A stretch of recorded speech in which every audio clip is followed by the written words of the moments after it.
오늘도 감사에 대한 말씀을 좀 드리려고 합니다. 우리가 비법, 비결 그러면 눈들이 쫑긋하시는데 오늘은 범사에 감사할 수 있는 비결이에요. 비결. 잘 들으셔야 합니다. 오늘은 데살로니가전서 5장 18절 말씀. 우리 성도님들이 너무나도 잘 아시는 말씀입니다. 16절부터 18절 말씀. 항상 기뻐하라, 쉬지 말고 기도하라, 범사에 감사하라. 다 아시는 말씀이에요.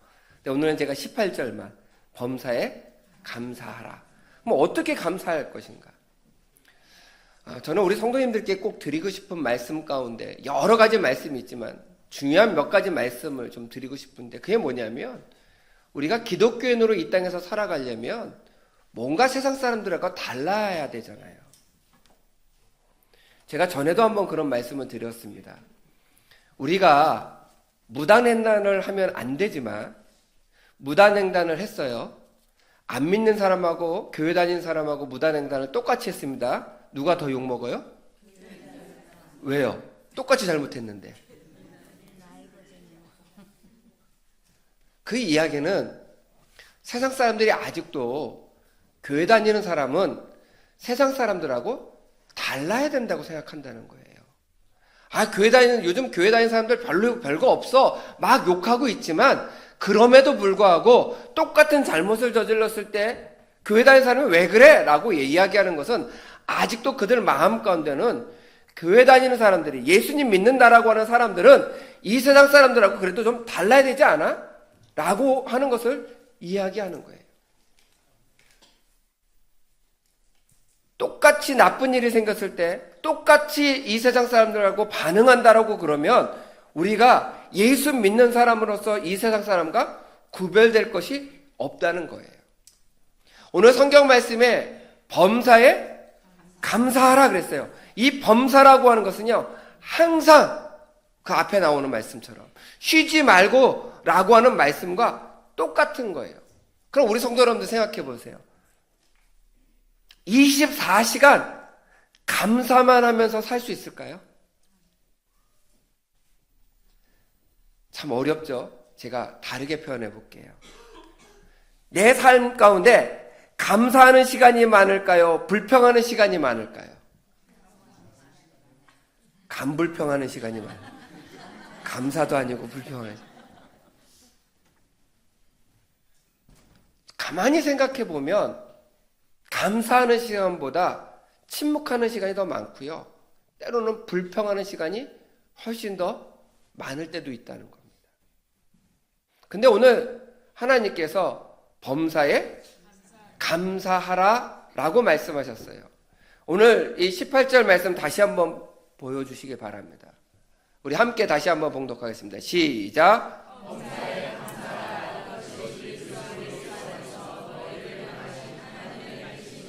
아멘. 이 말씀을 우리가 암송하셨으면 좋겠는데 이 말씀을 이렇게 암송하시면 쉬워요. 범사에 감사하라.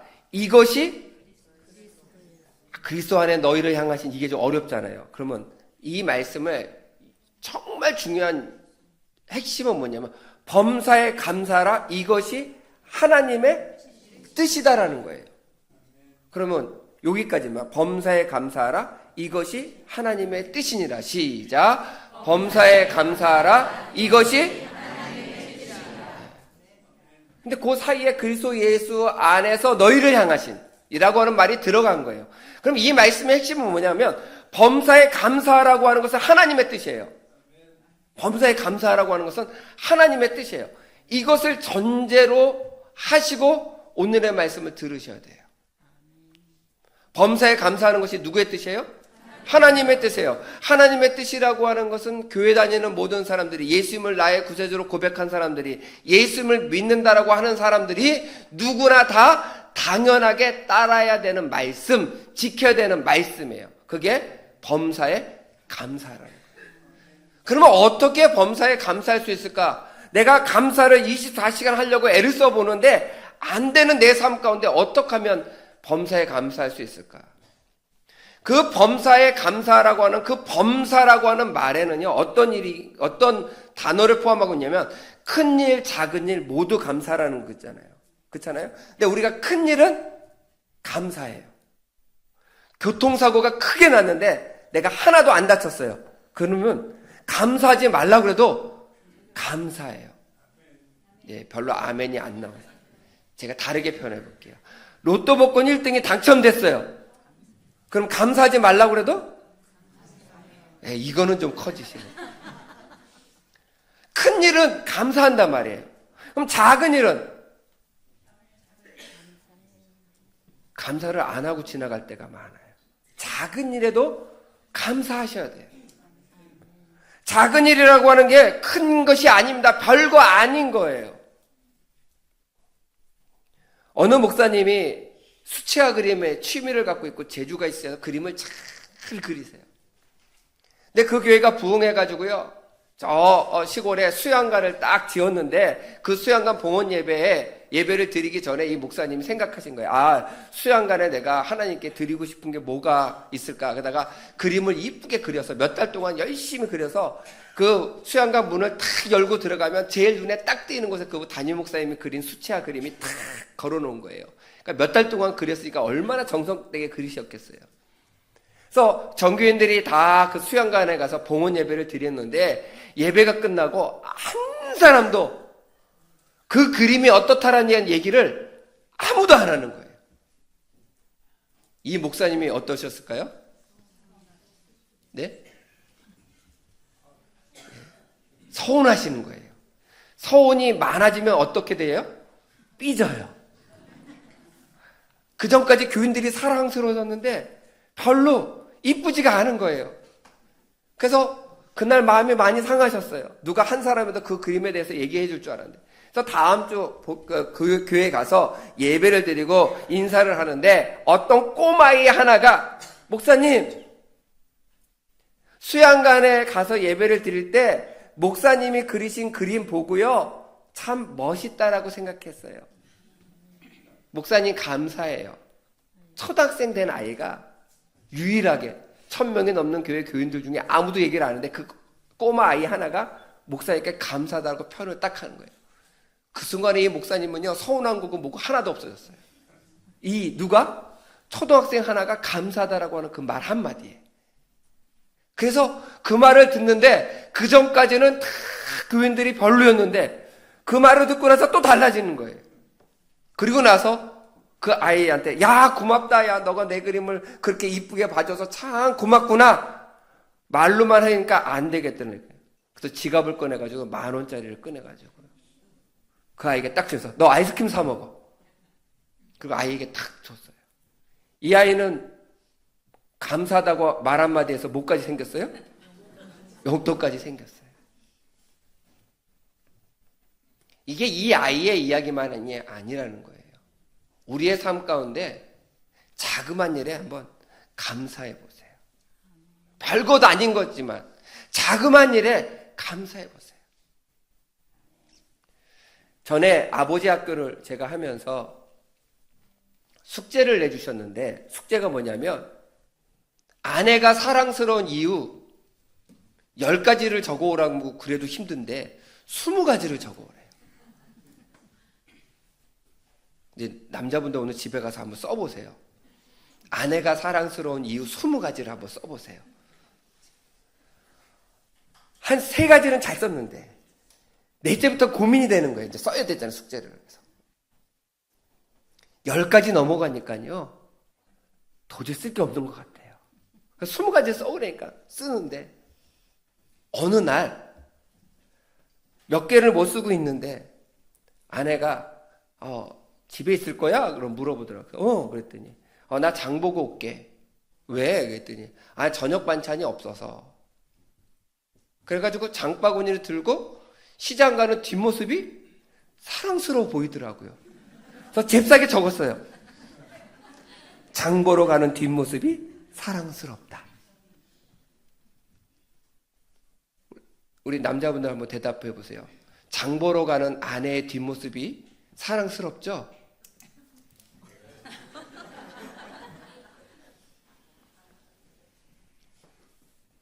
작은 일이라고 생각하니까, 별거 아니라고 생각하니까, 당연하다고 생각하니까 안 하는 거예요. 작은 일에 감사해 보시고 그 모습이 아름답다고 생각하시고 사랑스럽다라고 생각해 보세요. 제가 아는 권사님 부부가 있는데요. 그 부부가 지금은 목사님이 되셨어요. 그런데 한 번은 그런 얘기 하더라고요. 제가 그 교회에서 사역을 할 때, 목사님, 그때는 제가 전도사인데, 전도사님, 저희 부부가 한번 대판 싸운 적이 있다니까 밤새도록 싸워서 새벽 기도를 못 나왔대요. 그래서 그분들은 싸울 분이 아니시거든요. 그 부부는요, 늘 사랑이 눈에 뚝뚝 떨어지는 부부인데, 뭐 때문에 싸우셔서 새벽 기도를 못 나오실 때까지 싸우셨어요. 그랬더니 저녁에 가족 예배를 드리고 둘이 축복 기도하고 침대에 누웠는데 불을 안 껐다는 거예요. 그래서 아내가 남편에게 여보 불 좀 꺼. 근데 이 남편이 나도 누웠잖아. 당신이 꺼. 그러니까 이 아내가 왜 맨날 나만 꺼야 돼? 오늘은 당신이 끄면 안 돼. 나 피곤해. 그래가지고 싸움이 붙어가지고요.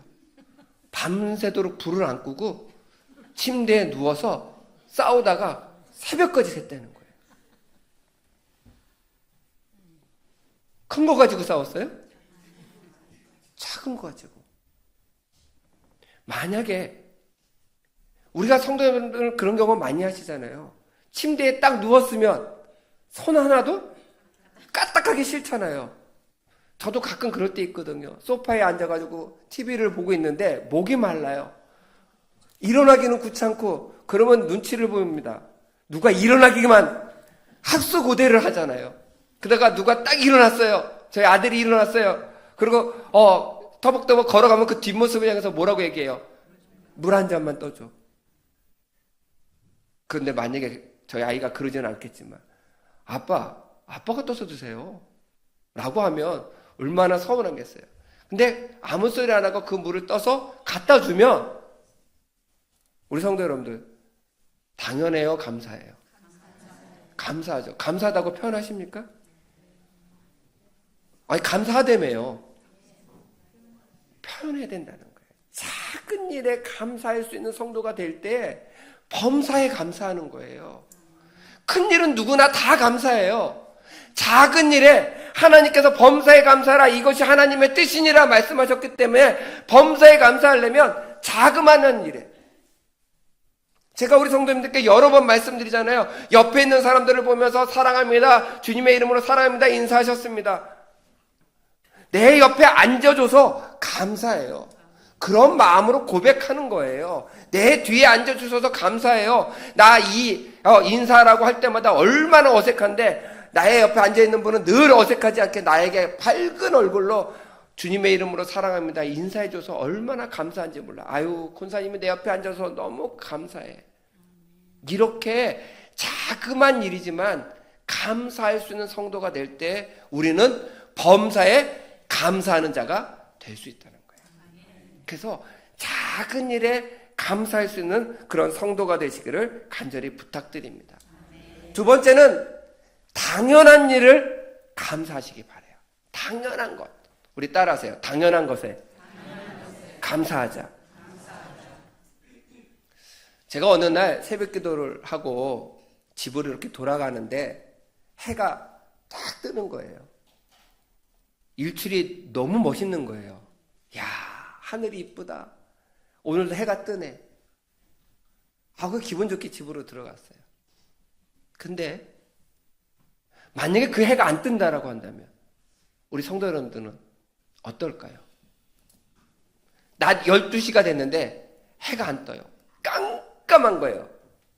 전기를 켜서 밝게는 집에 있을 수 있지만 밖에 나오면요 깜깜한 거예요. 해가 안 뜨면 또 어떤 일이 일어납니까? 추워지기 시작하는 거예요. 햇빛이 비춰지지 않기 때문에. 갑자기 여름인데요 서늘할 정도로 추운 온도가 막 진행이 돼요. 그럼 우리 성도 여러분들 당연하게 해가 뜨는 거고 해가 떴다가 저녁이 되면 일몰되는 이런 일들을 우리는 당연하게 생각하지만 그 당연한 일이 한 번이라도 이루어지지 아니하면 우리는 어떻게 생활할 수 있을까요? 우리 성도 여러분들 경험해 보셨잖아요. 우리가 이렇게 모여서 예배 드리는 것이 당연하다고 생각했어요. 저도 평생을 살아오면서 이렇게 매주일 교회에 나와서 예배 드리는 일은 당연한 거야. 근데 코로나가 터졌어요. 우리가 3년 동안 이렇게 모여서 예배 드리는 것이 당연했습니까? 아니더라고요. 당연한 게 아니었더라고요. 한국 사람들은요, 사계절이 있어요. 어떤 분이 저에게 이야기했어요. 목사님, 사계절이 있어서 너무 불편해요. 그래서 왜요? 그랬더니 옷을 매 계절마다 사야 되고 바꿔 입어야 된다는 거예요. 여름만 있는 나라는요, 뭐만 사면 돼요? 반팔만 사면 돼요. 겨울만 있는 나라는 두꺼운 겨울옷만 입으면 돼요. 근데 우리나라는 봄, 여름, 가을, 겨울이 있으니까 봄에는 긴 소매, 여름에는 반팔, 가을도 긴 거, 겨울은 두꺼운 외투. 아니, 물건 사는 거 좋아하시는 분은 얼마나 좋아요. 계절마다 살 수 있잖아요. 저는요, 하나님께서 한국을 하나님께서 축복하시고 교회를 축복하시는 이유가 있다고 생각해요. 한국 교회가 전 세계 미국 다음으로 선교사를 가장 많이 보내는 나라가 한국이거든요. 한국은요, 더운 나라도 가서 잘 견디고요, 추운 나라 가서도 잘 견디고요, 날씨 좋은 나라 가서도 잘 견뎌요. 왜 그러냐? 우리나라는 다 있기 때문에. 아프리카에 있는 사람이 은혜 받고 저기 북극으로 가서 전도할 수 있겠어요? 얼마나 힘들겠어요. 근데 우리나라 사람 다 있다니까. 우리나라도 겨울이 있기 때문에 다 하는 거예요. 당연하다라고 생각하는 것에 감사할 수 있어야 되는 거예요. 하나님 사계절 주셔서 감사합니다. 제가 어떤 이 설교를 준비하다가 어떤 학생이 대학생인데 학교 신문 안에 쓴 내용이 인터넷에 이렇게 떴더라고요. 그 내용을 제가 설교를 준비하다가 보게 됐는데 오늘 말씀하고 딱 잘 연결이 돼서 그 말씀을 그 내용을 좀 소개시켜 드리려고 하는데, 이 아이가 이제 봄학기에 쓰는 글인 것 같아요. 겨울에 잘못해서 사고로 양쪽 다리를 수술하게 됐어요. 가만히 생각해 보니까 겨울에 수술을 했는데 이제 방학 때 수술을 하고 목발을 짚고 생활을 하게 됐는데, 그것 때문에 한 학기를 휴학하자니 좀 그렇고 불편하더라도 목발을 짚고 학교 생활을 할 수 있을 것 같아서 휴학을 하지 않고 수강을 신청한 거예요. 등록한 거예요. 그리고 학교 바깥에서 학교를 다니면 힘들 것 같아서 학교 기숙사를 신청해서 학교 안에서 수업을 들으려고. 그게 좋잖아요. 그래서 기숙사를 신청해서 기숙사에 들어가게 됐대요. 근데 2층에 방을 배정을 받았어요. 근데 이 학생이 자기는 다리가 불편해서 그렇지 생활하는 데는 크게 지장이 없다라고 생각을 했는데, 막상 생활을 해보니까 부모님이 기숙사 생활한다고 고생한다고 뭐 옷을 보내거나 선물을 보내거나 그럼 택배가 1층에 오는데, 목발을 짚고 내려가서 택배를 딱 잡으면 목발을 짚을 수가 없는 거예요. 그럼 뭐예요? 움직일 수가 없는 거예요. 그래서 택배를 받으러 갈 때마다 친구한테 같이 가서 내 택배 좀 들어줘. 그래서 그 택배를 친구가 들어줘서 2층에 방으로 올려줘야 택배 물건을 받을 수 있더라는 거예요. 자기는 다리만 불편한 줄 알았더니 두 팔을, 목발을 짚기 때문에 못 쓰더라. 근데 이것이 얼마나 불편한지 몰랐다는 거예요. 생각하지 못했다는 거예요. 점심을 먹으러 학생 식당을 갔어요. 근데 식판에 두는 거예요. 식판에다. 목발을 짚고 식판을 들 수 있습니까? 못 드는 거예요. 친구한테 나도 내 밥도 좀 타줘 부탁한다는 거예요.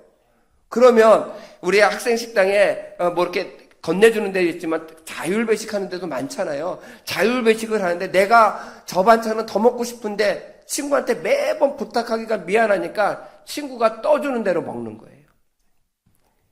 근데 참 신기하죠. 친구가 떠주는데 내가 좋아하는 반찬은 적게 갖고 오고 내가 싫어하는 반찬은 많이 갖고 오고, 그렇다고 불만불평할 수도 없고. 자기는 다리가 불편했는데 목발 때문에 양손까지 못 쓴다라고 하는 것이 이렇게 불편한 것인지 몰랐다는 거예요. 병원에 갈 일이 있어서 학교 바깥까지 목발을 짚고 쭉 가서 학교 바깥에서 택시를 잡았는데 택시가 섰습니다. 문을 열고 목발을 집어넣고 택시 문을 잡고 뒤로 돌아서 엉덩이부터 택시 의자에 앉고 그 다음에 다친 다리를 잡아서 끌어서 택시 안에다 집어넣는데 그 시간이 한 10초에서 20초 더 걸리는 거예요. 일반 사람들은 뭐예요? 택시 탁 문 열고 바로 타면 되는데 그래서 그 일을 천천히 하는데 뒷차가 빵빵거립니다. 왜 안 가냐고. 자기가 그걸 하면서 다리만 다친 것이 아니라 목발을 짚기 때문에 팔까지 못 쓰게 됐다. 이 학생이 이렇게 썼습니다. 그 내용 끝에 이렇게 씁니다. 저는 이렇게 다리를 다치기 전까지는 다리와 팔을 동시에 사용할 수 있다는 것에 대해서 감사하기는커녕 그게 가능하다라고 하는 사실조차도 생각하지 않았습니다. 그냥 엄청나게 당연한 일이니까요. 그런데 다친 후에 다리와 팔을 동시에 사용할 수 있다라고 하는 것이 얼마나 감사한지 알게 됐습니다. 그것은 당연한 게 아니었어요. 이 학생의 고백이에요. 우리 성도 여러분들 오늘 교회 오셨습니다. 걸어서 오셨죠? 기어서 오신 분 한 분도 없으시잖아요. 얼마나 감사해요. 아유, 목사님, 아니 하나님이 다리 주셨으니까 걸어서 교회 오는 거 당연하죠. 아니에요. 다리 다쳐보세요. 오고 싶어도 올 수가 없어요. 몸이 아파서 병원에 입원해 보세요. 오고 싶어도 올 수가 없는 거예요. 당연한 것에 감사할 수 있는 성도가 되셔야 돼요. 당연한 것은요, 하나도 당연한 것이 없습니다. 당연하기 때문에 감사를 하지 않는데, 당연하기 때문에 하나님께 감사하는 삶을 살으셔야 돼요. 내 옆에 있어서 감사하기도 하고, 나의 가족을 주신 것도 하나님 감사합니다라고 고백할 수 있는 성도가 되시기를 간절히 부탁드립니다. 범사에 감사하라. 이것이 하나님의 뜻이니라. 그 하나님의 뜻 가운데 범사에 감사하는 것들 중에 우리가 하려면 당연한 것을 감사할 수 있는 성도가 될 때 하나님의 뜻을 이루는 자가 된다. 마지막으로 하나님께 감사하시기 바라요. 누구에게요? 네, 이것도 우리가 운율을 잘 하셔야 돼요. 하나님께 감사하셔야 돼요. 누구에게? 하나님께 감사하셔야 돼요. 다시 한번 시작. 예, 여기서 깨가 중요해요. 누구에게? 하나님께, 하나님에게 감사하실 수 있습니다. 우리는 환경에 자꾸 감사해요. 사람에게 감사해요. 물론 우리가 사람에게 감사하셔야 됩니다. 몇 년 전 통계지만 30만 건에 되는 그 구급차들이 소방서에 있는 구급차가 출동을 한대. 1년에 30만 건. 그런데 30만 건 나가서 많은 환자들을 돕거나 어려운 사람들을 돕는데 감사하다라고 하는 사람들은요 10명 중에 3명이 될까 말까래요. 나중에 와서 아유 그때 도와주셔서 너무너무 감사했어요 라고 감사를 표현하는 사람은 10명 중에 3명밖에 안 된대요. 근데 우리가 하나님께 감사한다라고 하는 건 뭐냐면 모든 일 뒤에 계신 하나님께 감사할 수 있는 성도가 되셔야 된다는 거예요. 범사라고 하는 것은 하나님이 그 뒤에 모든 일 가운데 계시다라고 하는 의미예요. 매튜 헨리 목사님, 부흥회 때도 이 예화를 들으신 분도 계시지만 매튜 헨리라고 하는 목사님이 계시는데 이 목사님이 하루는 강도를 당하셨어요. 강도를 당하고 호텔에 들어왔는데 갑자기 하나님께 4가지 감사를 하게 됐다는 거예요. 첫째는 뭐냐면 내 평생에 지금까지 강도를 안 당하게 해주심을 감사합니다. 강도를 당하고 보니까 평생 동안 강도 안 당한 게 얼마나 감사한지 모르는 거예요. 두 번째는 내 지갑은 뺏겼지만 목숨은 안 뺏겨서 감사합니다. 셋째는 그 지갑에 내 전 재산이 다 들어있었는데 내 현찰이 다 들어있었는데 생각해보니까 그것도 별거 아닌 것 같아서 감사합니다.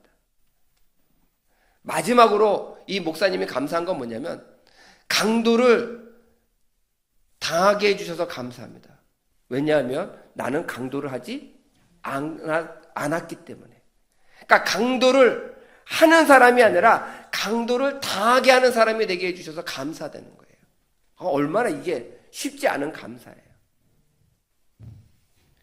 제가 지지난주에 목회 계획을 세우러 우리들 마을이라고 하는 우리 교회에서 운영하는 숙소에 가서 이제 목회 계획을 세우고 왔습니다. 거기에 이제 그 식당이 지하에 있고 1층에 카페가 있는데 카페 옆에 전시실이 있어요. 거기에 보면 장애인 부모님들이 또는 장애인들이 하나님을 향한 마음을 표현한 여러 가지 글, 또 책들이 전시가 쫙 돼 있어요.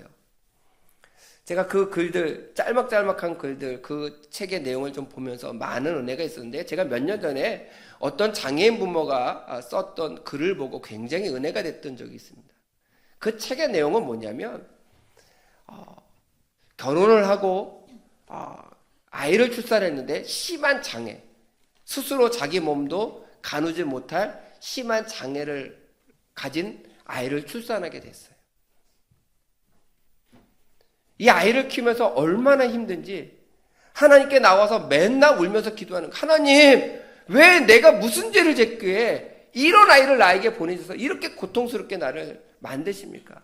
하나님, 저 이 아이 때문에 너무너무 고통스러워서 정말 어떻게 해야 될지를 모르겠습니다. 늘 울면서 하나님께 나와서 기도를 했다는 거예요. 몇 년 동안 기도했는데 하나님이 응답도 없으셨다는 거예요. 교회 나와서 얼마나 속상해요. 아이를 볼 때마다 돌보지만 내 자식이지만 심한 장애가 있으니까 정말 한시도 쉴 수 없으니까 그 엄마의 마음이 얼마나 무너졌겠어요. 어느 날도 똑같이 교회 나와서 간절히 기도하는 거예요. 하나님, 왜 나에게 이런 장애인 아이를 주셔서 내 삶을 이렇게 힘들게 만듭니까? 하나님, 너무 힘듭니다. 어떻게 할 수가 없습니다. 하나님, 막 원망하면서 기도하는데 그 기도 가운데 하나님께서 어떤 음성을 그 기도하는 엄마의 마음에 주시더라는 거예요. 그 음성이 어떤 음성이었냐? 이 아이는 세상에 꼭 태어나야 되는 아이인데 너희 가정에서 제일 잘 키울 것 같았더라. 그래서 내가 너희 가정에 보낸 거야. 수많은 가정이 있는데 너희 가정이 그 아이를 가장 잘 키울 것 같아서 내가 그 아이를 너에게 보냈어. 너가 힘들다라고 기도하지만 너가 이 세상에서 그 아이를 가장 잘 키울 거라고 나는 믿어. 그래서 그 아이를 너에게 보낸 거야. 그런 마음을 울면서 기도하는 이 엄마의 마음에 주셨다는 거예요. 그 음성이 들려지는 순간 생각이 바뀌었어요. 아, 그렇구나. 이 아이는 우리 가정이 아니더라도 다른 가정이라도 태어날 아이인데 하나님이 보실 때에 내가 잘 키울 수 있을 것 같아서 하나님께서 나를 믿고 보내셨구나. 그래서 이 엄마가 네, 알겠습니다. 하나님, 감사합니다. 저를 믿어주셔서 감사하고요. 제가 원망했고 불평했고 제가 부족하였지만 하나님께서 끝까지 인내하시면서 응답해 주심을 감사합니다. 그리고 집으로 돌아갔어요. 돌아간데도 여전히 이 아이는 장애를 갖고 있어요.